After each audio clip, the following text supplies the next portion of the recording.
While the future of the Nashville Predators is a hot topic swirling around Nashville, one place you can get a glimpse of the future is taking a look at the Predators prospects. On today's Locked On Predators, we're going to take a look at the young talent in the Predators pipeline and talk about some names that could become familiar pretty soon. You're Locked On Predators, your daily podcast on the Nashville Predators. Part of the Locked On Podcast Network, your team every day.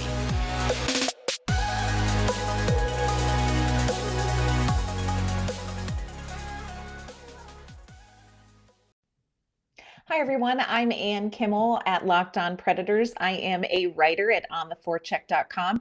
I am usually joined by my partner in crime, Nick Morgan, but Nick is on vacation this week. So today we have a very special guest. I'm so excited for you all to hear from him. We're going to talk about Eric in just a minute, but first want to let you know that today's episode is brought to you by BetOnline. BetOnline has you covered this season with more props, odds, and lines than ever before. Bet online, where the game starts. So on today's show, I am welcoming back a great friend of Nick and I, Eric Dunay. Eric is a writer at ontheforecheck.com, and he covers Predators prospects. Eric has one of the most vast accumulations of knowledge, analysis, and statistics on these players in the development system. And he is going to talk with us today about some of the seasons that the young Predators prospects have had. I am joined now by Eric Dunay. Eric is a prospects guru. It's the only appropriate word for him. He is a guru when it comes to Nashville Predators, their development system, and the men and players in that system. Eric is joining me now. We're going to talk about some of the, as we love to call them, baby Preds and how their seasons have gone. Eric, thank you so much for joining us. Yeah, of course. Always happy to join and talk prospects. Yeah. So first of all, let's start with the little brother, the Milwaukee Admirals. They had a really interesting season. At the time of this recording, they're in the playoffs, but wanted to talk about kind of their start and what you think they've progressed at over the season to get them to a point where they're competing in the playoffs. Sure. Yeah. I mean, this was a team that came into the year with high expectations. If you recall, their last time out on the ice before this year was the 2019-20 season, which was canceled abruptly, at which point they had a commanding lead on the entire league. And they didn't play in 2021, so most of the players went and played for the Chicago Wolves. But going into the year, high expectations. You had players like Connor Ingram, Jeremy Davies, the ultimate addition of Cody Glass, Rocco Cromaldi, the return of Cole Schneider. And it was looking like a team that could compete for a division title, if not the Calder Cup. And ultimately, pretty much everything that could have gone wrong went wrong to start the year. Around this, I think, mid-December, the Admirals were in last place in the entire league. That's so crazy. Yeah, which really makes their kind of recovery all the better. They strung together a couple of really good streaks to start the year, mostly thanks to Connor Ingram's stellar play in net and some great goal scoring from Cromaldi, from Matt Luff, and Schneider and Glass. And that really turned their season around. So the AHL actually had an expanded playoff field this year. So 23 teams made the playoffs. The Admirals would have made it even without the expanded format because they finished third in the division. But yeah, so now they're locked in a 5-game series with Manitoba, and they just got Ingram and Glass. Well, I guess by the time people listen to this, they'll know. But Ingram, Glass, and Olivier back from Nashville, and they've got a 2-0 heading into this recording, a 2-0 series lead. But could be 2-1, or they could have won it come listening time. So yeah. So really an amazing season for the Admirals to start out as rough as they did. What do you think Carl Taylor did there, or what started to click for them that turned it around?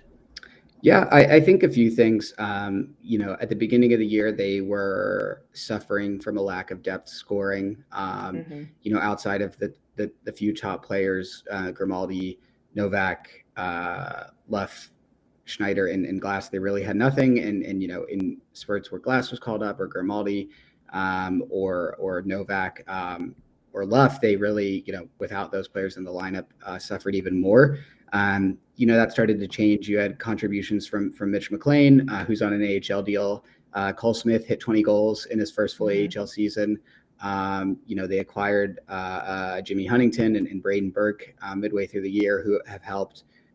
So that's one thing. Another thing is the defense. There was kind of a lot of growing pains and experimentation with the pairs to start the year. And you had first-time pros like Mark Del Gaizo and David Ferentz, playing well at times, making mistakes at other times, as you'd expect. And Jeremy Davies was up in Nashville a lot and all that stuff. So it was kind of hard to get, a consistent flow going. And then one of the biggest issues really was the goaltending behind Connor Ingram. If Preds fans have their concern about Saros's workload this year, then they shouldn't take a look at the number of games Connor Ingram started in Milwaukee, because it was arguably worse. Simply put, for most of the year, Devin Cooley, who is Ingram's backup in Milwaukee, was bad. He just wasn't putting up AHL level goaltending whatsoever. And there was nothing they could really do about it. They started Ingram in probably as many games that they possibly could have. And there was never confidence that when Cooley was in net, he could steal a game like Ingram could. And what's crazy about that is, since then, this team's really turned it around. Cody Glass, I think, has really taken the team, taken the steering wheel on this team, led the team in scoring in the regular season. Cole Schneider chipped in 30 goals at his age. The defense has really rounded out into form in three good pairs that have developed some good chemistry. And most importantly, to start this playoff series, Devin Cooley has stood on his head through the first two games. In what can only be described as one of the most shocking developments of the year based on his regular season play. So that's been helpful, even without Rocco Grimaldi, who's injured and out for the season. So.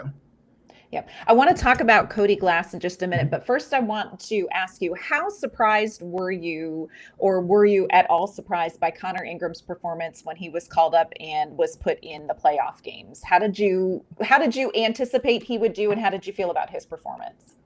Yeah, I would say not at all surprised, really. I think anyone who's watched any bit of Admirals games for the past couple of years knows what he can do at the AHL level. He's kind of maxed out down here in the AHL, and has bailed out the Admirals on many nights. So there were a lot of questions after 2021 where he went to Sweden and ultimately checked into the player assistance program, and he certainly opened up a lot about his OCD and mental health issues since, about kind of where his career was going. But I think the trajectory was always that he was going to be Saros's backup next season, and him coming into the playoffs and taking the net from Dave Riddick really solidified that. So he's done all he can do in the AHL. It's certainly a benefit that the Admirals are have him back, but Devin Cooley's been so good in the playoffs that he actually started last night for Game 3. So Ingram, after these playoffs, will be done in Milwaukee, barring anything crazy, and it's certainly well deserved. Yeah.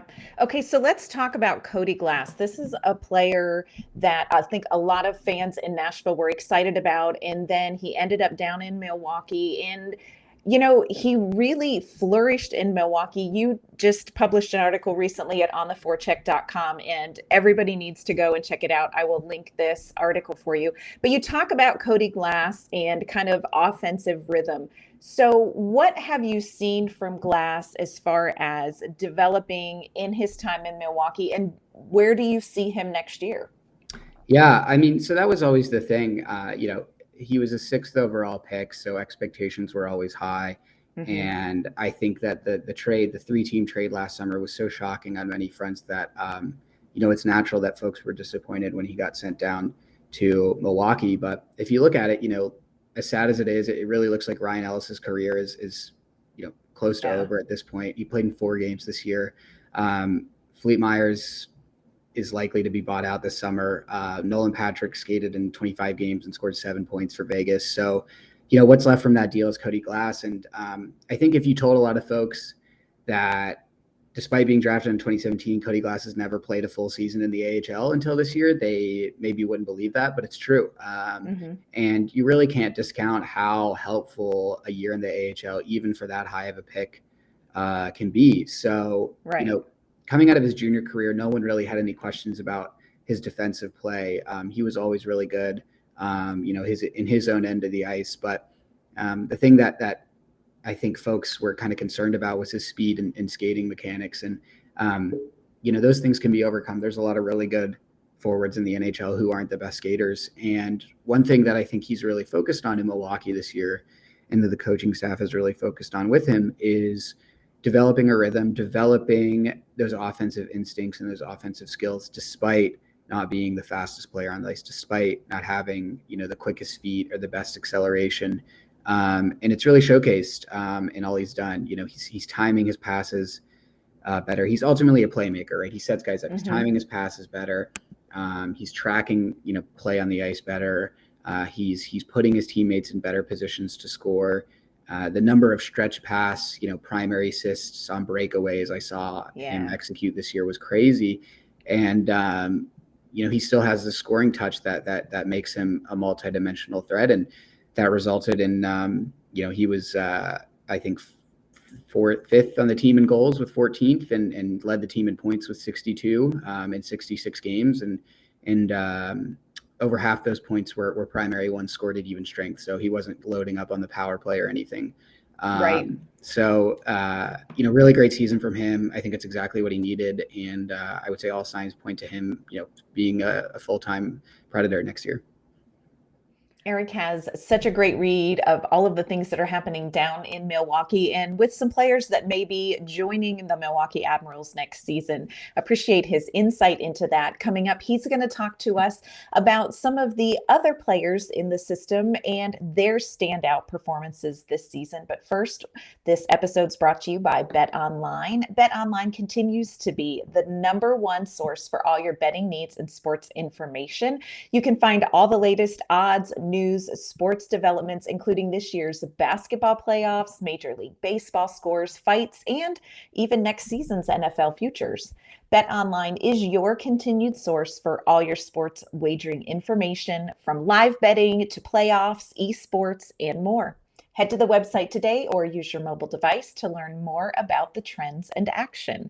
BetOnline, where the game starts. So which Predators prospects have had their best seasons?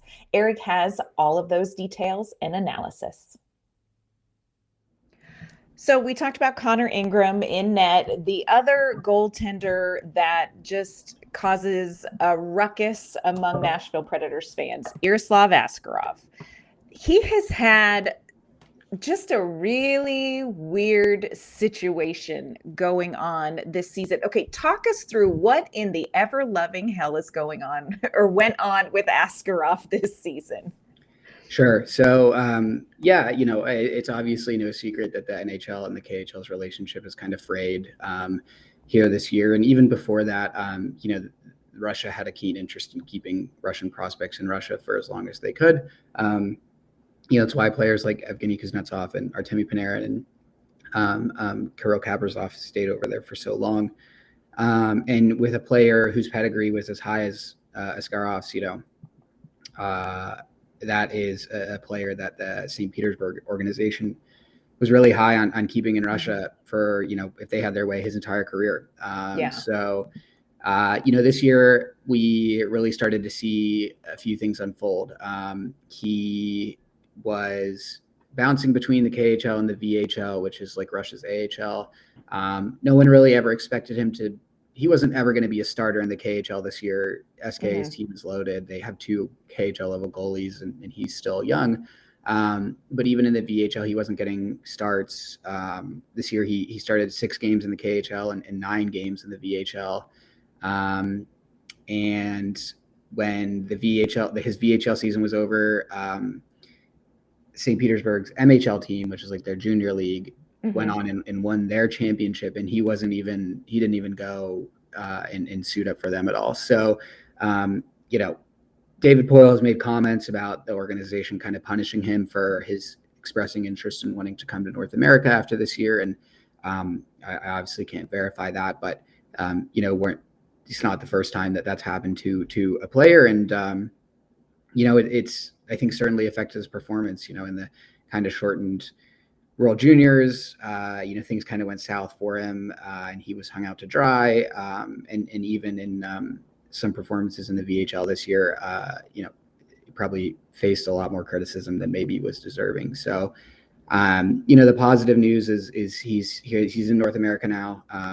He signed a tryout contract with the Admirals for the rest of the year, and then he'll sign his entry-level contract beginning next season with Nashville.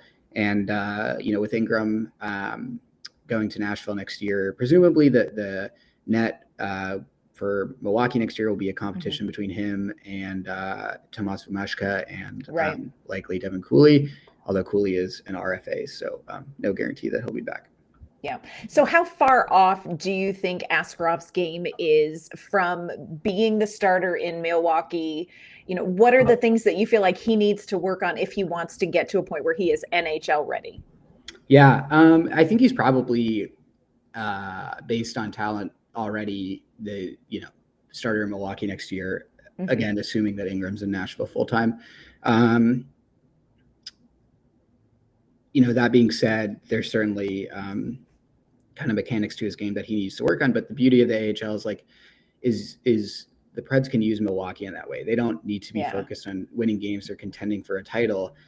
They can just hand Askarov the keys to the net, 50 games a year and let him experience those growing pains that are going to come naturally.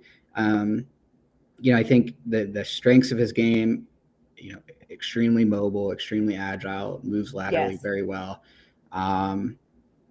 He can fight through traffic to track pucks well, very athletic. The weaknesses, and I think the AHL will be good for this in that it's a much more physical league, is kind of controlling his crease, setting his ground at the top of the crease and kind of forcing opponents to respect that, working on his glove hand, working on his stance mechanics a little bit, and just really like honing those skills against good shooters and more importantly, I guess kind of grittier hockey where there's going to be a lot of scrums in front of the net and rebounds to control.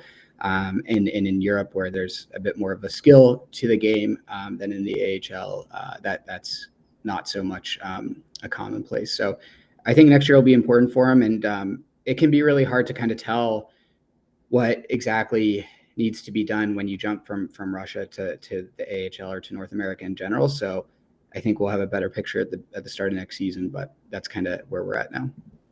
So another player that we have seen and heard a lot of with a big season, Luke Evangelista with the London Knights. 62 games played, 55 goals, 56 assists, 111 points. So he's been pretty productive. Tell me what you've seen in his performance this season and what you think it might mean for him going forward. Yeah, huge year from Luke Evangelista.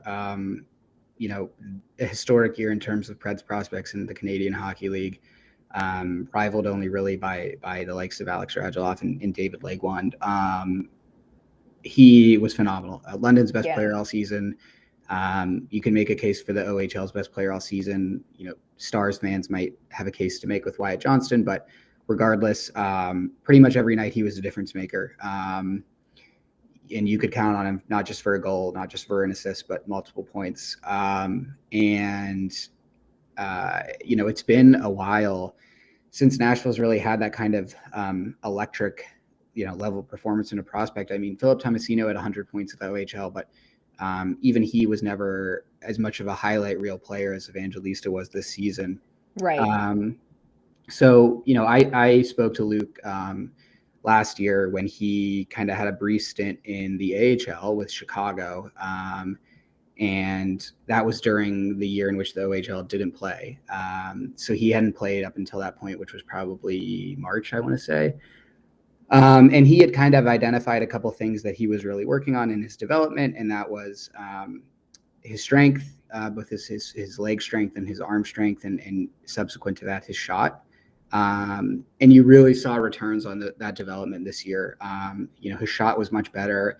Not the fastest guy, but his foot speed was improved with some added strength. He was harder to knock off the puck than before.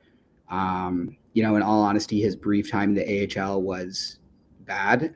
He looked, and again, that's not surprising. I mean, he was, freshly 19, not having played hockey for almost a year. And that's a huge thing. That's a Yeah. huge factor. Getting thrown in the deep end against Ben. So it's not a bad thing that was the case, but needless to say, the organization was not impressed at the time, but to go and kind of rebound with a year like he had is great. And he'll be in Milwaukee next year. I would caution folks, he in all likelihood is not going to be a 30 goal scorer in the AHL next season. There's still some work to his game.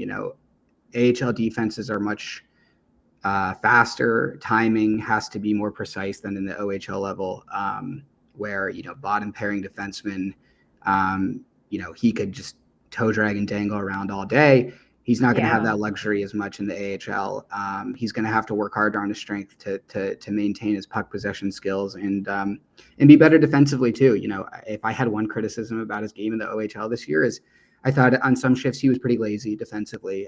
He plays on the wing, so not as important as a player, defensively as a center, but he's not the best back checker in the world. He's not the person who's going to chase down an opponent and force a turnover in the defensive zone. And he was relying a lot on his teammates to kind of get those pucks for him. So, we'll need to see some improvements in that, but obviously, trajectory is looking up. Yeah, I'm really excited to watch him next year with Milwaukee and just kind of see his process. Another young prospect people were really excited about, 2021 first-round draft pick Zachary Larue. He played for the Halifax Mooseheads. What did you see from him this season? How do you think he's doing? Is he sort of on a trajectory that you would expect for somebody young coming into this? Yeah, an interesting season for him for sure. The start of the year was really great. He looked like Halifax's best player most nights. And then he was left off. He wasn't even invited to Canada's World Juniors camp. And he, seemingly kind of took that personally, and that's fine. I kind of get why. I don't think he ever probably would have made the roster, but I understand being frustrated about not even being invited to camp. And the second half of the season has been tough. Had a couple suspensions, mostly for being a repeat offender. He, pretty much since like the beginning or mid-March, he has been nearly invisible on the score sheet. Frankly, his draft eligible teammate, Jordan Dumais, has really kind of shown him up and has just been electric for the Moosehead since. So, that's a little concerning. He's now out with a lower body injury. He's week to week. Right. Halifax is in the playoffs. He hasn't played yet in the playoffs. And I don't know when he'll be back, but, that's all right. It's his first, draft year plus one season in the QMJHL, and he'll be back there next year. I would imagine he might get traded to a contender at the deadline next year in the QMJHL, not in the NHL. And we'll see where that goes. But next year, I think, will be a lot more important to telling us where he's at in his development than this year was. So he's kind of known for, like you said, he's had several suspensions this year, known as sort of a passionate player. Do you think that is something that will sort of be softened as he goes through this process? Or do you think that's just always going to be a part of his game? And if so, is that going to be a problem? Yeah, I mean, it's going to have to be softened to an extent. I certainly think there's a place for some of his antics in the game. You see what Brad Marchand brings to the table. You see what Matthew Tkachuk brings to the table, even Brady Tkachuk, players like that. But a few instances this year, it was so obvious that the game plan against him for opposing teams was just to get in his head. I mean, similar to what the Preds were trying and failing to do with Nazem Kadri this series, Yes. is to get in his head and get him to retaliate, because he's a repeat offender, and that comes with automatic suspension, minimums from the league. And so, and it worked. I mean, I remember one instance, I think was against Moncton. It was like taking candy from a baby. It was, it was unbelievable. You could see it from a mile away, like the situation he was being walked into, and he fell for it. And he's just got to be smarter than that. When he's on the ice, when he's at the top of his game, he is a high-end impact player in the QMJHL. When he's sitting in the press box for his, third, fourth, fifth suspension of the year, he's not making a difference. And I love that he plays with an edge. I love that he pisses off goalies. I love that he infuriates other defenders. But, ultimately, like, what's our biggest criticism about, like, Michael McCarron and Matthew Olivier, right? Like, they don't bring anything because they can't keep up with the play. So they end up taking penalties, and then they force the Preds to kill penalties, which they clearly weren't good enough at against Colorado. Larue can keep up with the play. He can make a difference. He can score. But if you're sitting in the penalty box, it's all just the same. What does it matter, So there is going to be an aspect to that he's really going to have to get under control. And I'm sure he knows that. I'm not probably saying anything new, but, you can get away with it in the QMJHL much more than you can in the AHL and the NHL. So a player I really fell in love with at development camp, Yuso Parsons. This guy knocked my socks off, and he played in Finland this season. He's now with Milwaukee. Tell me about him and what you think of his game. Yeah, I love Parsons' game. Love him. He's great.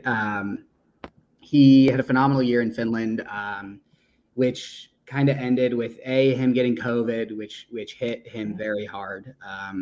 And B, he was the victim of a hit to the head late in the season that gave him a pretty severe concussion. But he eventually returned, and his team made it all the way to the Finnish League Championship, which they ultimately lost. But he played a lot of hockey over there this year, and he was great. I think on balance, probably TPS's best player.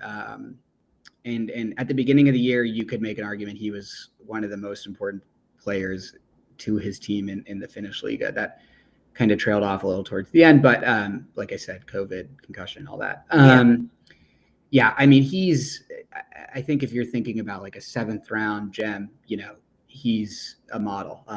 Just a hard-working player. Again, not the fastest skater. You see his skating mechanics, and like, even if you knew nothing about hockey, you could probably say, well, that looks a little off. But he works hard. I've had some conversation with folks who are kind of, closer to his organization over in Finland, and they can't say enough about how dedicated he is off the ice to improving.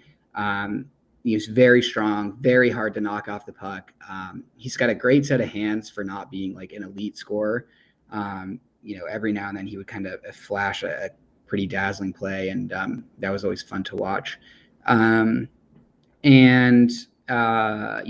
he's kind of the trustworthy center type, that you can throw out there when you need a big play, kind of like Colton Sissons, maybe with a little more skill. But so he's over in Milwaukee, and he played in the first 2 games in this series with Glass up in Nashville, and some other forwards battling some illness, and he's made it really hard to take him out of the lineup. So all indications that I've seen are he'll have played last night, but this is recorded before then, so I can't confirm. Really excited about him. I think next season in the AHL is going to do wonders for him, and I'm really excited to see where he goes. There are several Predators draftees who played this year at the collegiate level. In just a minute, Eric's going to give us a glimpse into how some of those seasons went. But first, I want to tell you about something new and amazing. Imagine dipping your finger into that plastic tub of birthday cake frosting, and then you open your eyes and you realize you only just ate 150 calories and got 16 grams of protein. That's what it's like when you eat a birthday cake puff from Built Bar. If you haven't tried the puffs, I'm going to let you in on a little secret. You have to try these. They are a chocolate covered marshmallow protein bar. They are a delicious flavor with 100% real chocolate. And now they have a new flavor, birthday cake puffs. Make every day your birthday with birthday cake puffs. Built has taken the delicious experience of biting into a slice of birthday cake and has enrobed it in 100% white chocolate. And for fun, toss some sprinkles on it. It only has 150 calories, 16 grams of protein, and only 9 grams of sugar in this limited time flavor. It's an amazing option if you're looking for a healthy way to get flavor and some variety in your day. All of the Built Bar puffs are covered in 100% real chocolate. That means with Built, you can eat healthy, but you feel like you're eating a treat. The puffs are made with collagen protein, which your body absorbs more easily and provides a ton of health benefits. You can go to built.com to get the birthday cake puffs now. If you go to built.com to place your order, make sure you use our promo code LOCKED15 to get 15% off your order. That's promo code LOCKED15 for 15% off at built.com. So there were a few collegiate players who had some really strong performances in the NCAA this season. Eric is going to talk to me about who those players are, and then he's going to let me know exactly who Predators fans could expect to see in the near future on Bridgestone Arena ice. So let's talk about some of our collegiate guys. We've had, there are several prospects that were playing in college this season. Who was somebody whose game in the NCAA jumped out at you this season? Yeah, that's a good question. I think probably, if I had to pick one, I would go with Ryan Ifko, who plays at UMass. I really love his game. This comparison may not make sense to everyone, but I think Ryan Ifko is exactly what, and probably more what people and maybe the Preds thought Luke Reed, who's drafted here before him, was going to be. Luke Reed I wasn't super high on the pick at the time. He's playing for New Hampshire, which is a program that is not very good, and his first 2 years in college have not been great.